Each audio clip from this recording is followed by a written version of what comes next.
Bonjour chers amis téléspirituels, Aksharab International TV, on se retrouve encore une fois ensemble.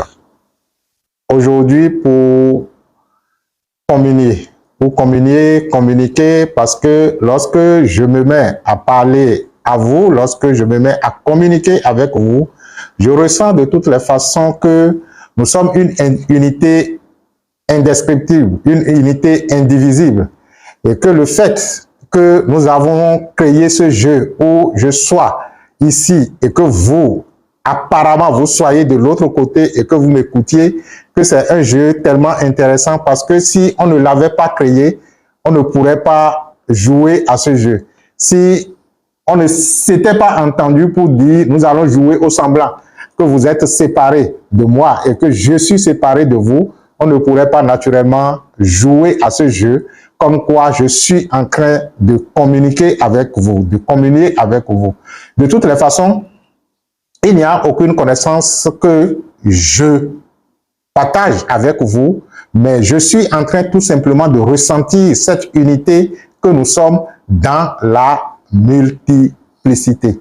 Et c'est ce que la vie ressent. La vie ressent tout simplement qu'elle est une et indivisible. Et lorsqu'elle se voit à travers telle personne et se voit à travers telle autre créature, elle se sent merveilleuse. Elle se sent merveilleuse. C'est pourquoi justement, je viens à vous pour que nous puissions tous ensemble réfléchir sur un thème que je vous propose, la voie de la perdition. La voie de la perdition. Rassurez-vous, je ne vais pas vous dire, comme le disent les pasteurs, comme le disent certains mouvements religieux, que vous êtes perdus et que vous êtes damnés, que vous irez en enfer, que vous irez à ci ou vous irez à ça. Mais je constate tout simplement que on peut se perdre pensant qu'on est en train de se sauver. Mais cette perte du soi, naturellement, dans un univers où rien ne peut véritablement se perdre, conduit naturellement à ce qu'on pourrait appeler encore la salvation. Ça conduit naturellement au salut. Et lorsque nous, on vient échanger avec vous sur un thème comme la voie assurée de la perdition, ce n'est pas parce que nous pensons que vous allez vous perdre ou que vous êtes perdu. Nous voudrions tous, tout simplement, que le chemin soit raccourci le plus que possible. On veut tout simplement que, au lieu qu'on prenne des années et des milliers d'années à aller et à venir pour ceux qui croient à la réincarnation, qu'on puisse réaliser tout simplement ce que nous sommes maintenant. Et qu'on puisse le vivre maintenant. Et qu'on puisse le partager maintenant.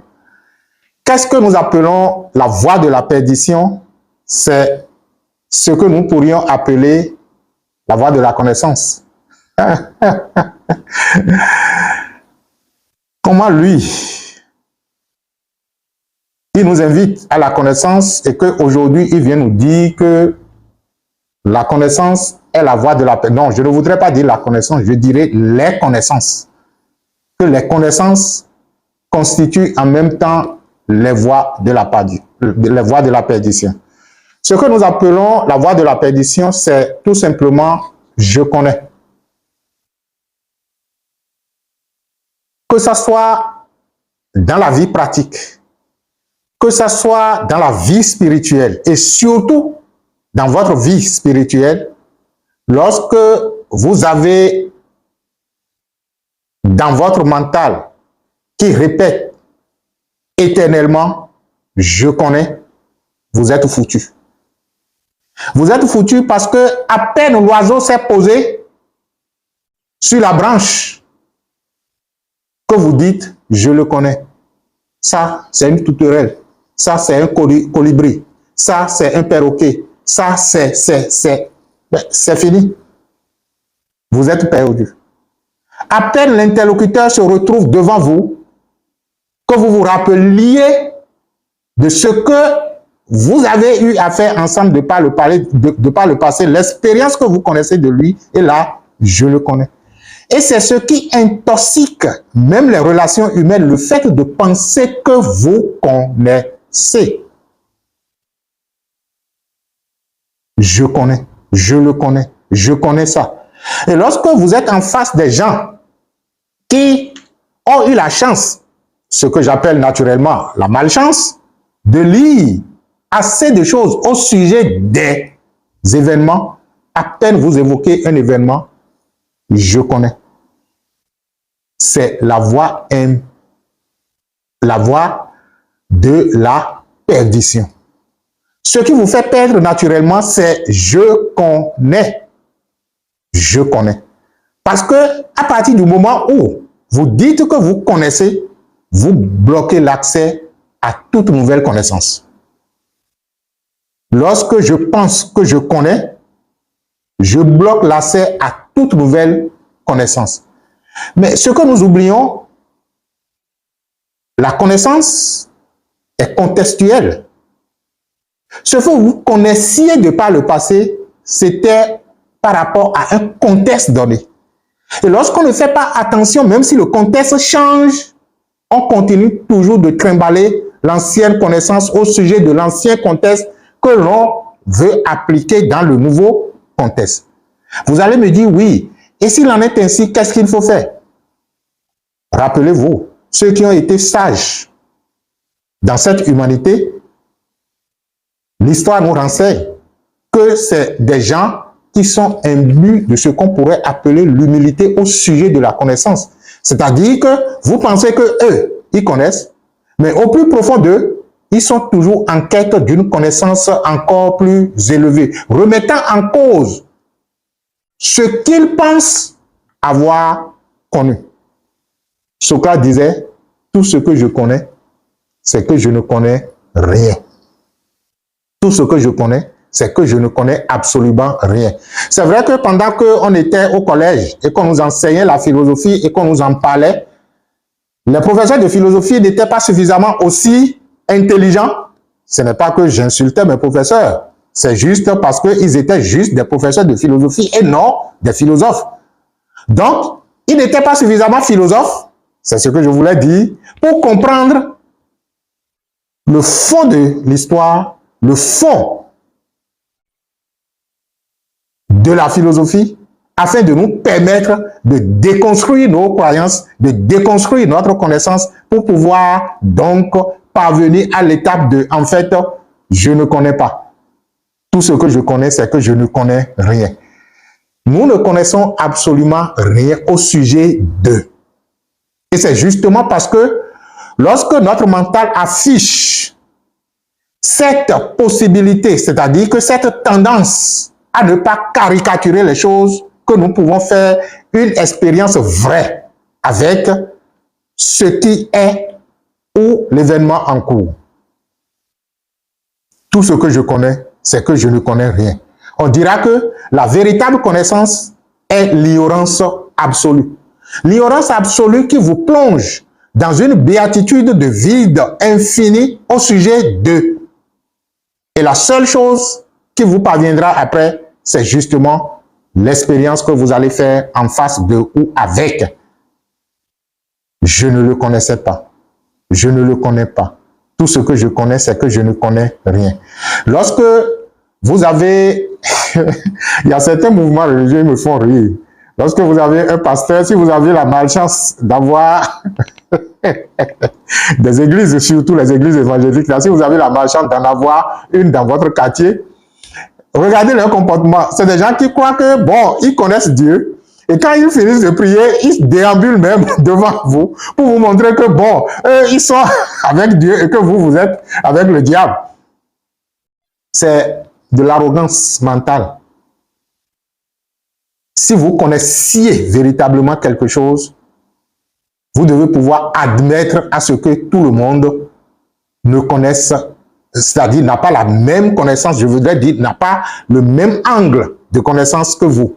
Et par conséquent, votre angle de connaissance que vous avez choisi être absolu est une distorsion de la réalité.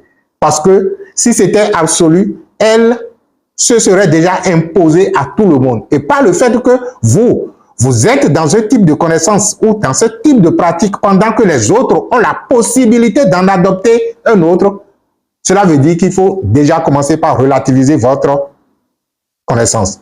Votre connaissance relative qui pourrait vous permettre donc d'avoir d'autres nouvelles visions de la même chose. Parce que tant que vous ne rendiez votre connaissance relative, vous ne pourriez pas avoir d'autres formes de connaissances ou d'autres formes d'informations pendant que nous sommes dans un univers infini et illimité qui ne s'arrêtera jamais. Ce qui était connu hier sous tel angle sera connu demain sous un autre angle et sera connu encore après demain sous un autre angle et encore de façon infinie et illimitée. Ce qui veut dire qu'il n'y a pas de connaissance véritable qui soit figée.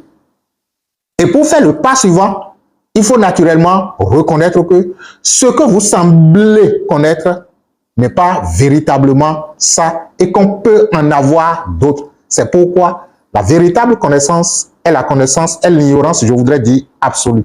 L'ignorance absolue qui veut dire « je ne connais pas ». Et lorsque je ne connais pas, je suis attentif. Parce que justement, vous allez constater, lorsque vous allez dans un lieu et que vous faites comme si vous ne connaissiez pas le lieu, c'est-à-dire vous allez dans un endroit que vous ne connaissez pas, quelle est votre attitude?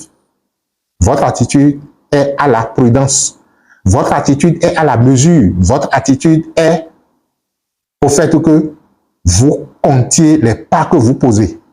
Mais si vous allez là-bas et que vous estimez que oui, oh, ici, là, je connais, ici, là, je connais, ici, je connais, si vous ne faites pas attention, vous allez vous retrouver dans un piège. Parce que pendant que vous connaissiez de par le passé, peut-être que le contexte a changé. C'est pourquoi, justement, l'attitude de celui qui veut s'éveiller, l'attitude de celui qui veut voir sa conscience explorer encore beaucoup plus de dimensions, c'est l'attitude de quelqu'un qui ne connaît pas. Et cela l'oblige à être attentif à tous les mouvements du milieu. Cela l'oblige donc à être attentionné à chaque chose et à chaque parole et à chaque geste. Cela l'oblige donc à être vigilant, à être observateur. Mais celui qui, dans son arrogance mentale, pense qu'il connaît, il se perd royalement, c'est ça, non? Royalement. Il se perd et se retrouve donc dans le décor. C'est pourquoi je dis, la voie de la perdition, c'est justement la voie de « je connais ». La voie du salut, c'est « je ne connais pas ». Et quand vous ne connaissez pas, vous empruntez le chemin de la connaissance, que vous remettez encore en cause, encore et en cause, encore et encore, jusqu'à l'étape ultime qui, en fait, n'existe pas. Nous sommes infinis. Et dans cette infinité que nous sommes, nous devons pouvoir donc faire preuve de mesure. Nous devons donc pouvoir faire preuve du fait que l'infini ne peut être cerné dans un relatif. Et lorsque l'infini ne peut pas être cerné dans le relatif, je relativise alors tout ce que je pense connaître pour pouvoir avoir accès à d'autres dimensions de la connaissance. Tout ce que je connais en face de quelque chose, c'est que je ne connais véritablement pas. Parce que la chose se retrouve dans une dimension infinie et illimitée et est susceptible de me présenter d'autres facettes, encore d'autres facettes et encore d'autres facettes. Même dans votre vie de couple, conseil pratique, vous ne connaissez pas votre femme, vous ne connaissez pas votre mari. C'est justement parce que vous pensez que vous le connaissez que vous ne viviez pas d'autres expériences avec lui. Je ne la connais pas, je ne le connais pas. Je veux la découvrir, je veux le découvrir. Et puisque je ne la connais pas, puisque je ne le connais pas, je suis vigilant, je suis attentif. Je veux découvrir d'autres aspects de lui. Je veux découvrir d'autres aspects d'elle. Appliquez cela dans la vie du couple et vous allez constater que dans les 7 jours suivants, votre relation va s'améliorer, disons, de façon miraculeuse. Toutes les fois que votre mental vient afficher les types de connaissances que vous avez au sujet d'eux ou à propos d'eux, retrouvez-vous en arrière-plan de votre mental et ressentez-vous et dites, ça, c'est ce que je connaissais. D'autres nouvelles dimensions sont possibles. Donc, je suis attentif, je suis ouvert. Restez ouvert et la vie va vous instruire. L'unité que nous sommes, je vous salue et que les bénédictions soient.